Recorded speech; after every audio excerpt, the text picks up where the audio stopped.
मारलं माझ्या मुलाला? तुम्हाला सांगता नाही आलं, तुम्ही डायरेक्ट त्याला हात कशाला लावला?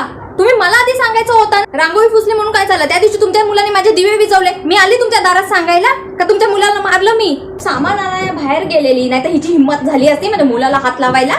मुलगा मी गॅलरीमध्ये खेळायला आले की हिला लगेच जळजळ लागते, आणि हिची मुलं जेव्हा खेळतात तेव्हा हिचे कान आणि डोळे फुटतात. बाई लगेच बाहेर येऊन सांगते चला आपल्या दारात खेळा, हिच्या बापाची जागा आहे का? अहो वहिनी, मी कधीपासून सोडून दिलेलं. मी बोली ह्या बाईच्या नादाला लागून काही फायदा नाहीये, ही लहान मुलांच्या भांडणामध्ये पडणारी बालिश बाई, हिच्या काय नादाला लागायचं म्हणून मी सोडून द्यायची. पण आज तिने माझ्या मुलावर हात उचलला. लहान मुलं ते खेळतात, भांडतात, परत एकत्र होतात, पण ह्या मोठ्यांना आखला नको, त्यांच्यामध्ये पडतात ते. आता दिवाळीची सुट्टी पडली म्हणून जरा मुलं बाहेर खेळतात, तर ही नालायक बाई काय करते तर बाहेर पाणी ओतून ठेवते, कुचकट बाई. अहो हिचा मुलगा हिच्याच सारखा डांबरट आहे, लोकांची रांगोळी फुसेल, दिवे विझवून टाकेल आणि घरात जाऊन लपून बसेल. मी तसं काही केलंच नाही. मी नाही अशी कोणाच्या मुलाला मारत. अशी भांडणं झाली ना की मी माझ्या मुलाला आधी विचारते तू काय केलंस ते आधी सांग. इथे झाडू कचरा बार्दन आम्ही करतो, स्वच्छता सगळी आम्ही ठेवतो, आणि आमच्याच मुलांना खेळायला देत नाही. जास्त अरे रवी शानपणा शिकवतेस. माझी मुलं ना आजपासून आता इथेच खेळणार, बघूया काय करणार तू.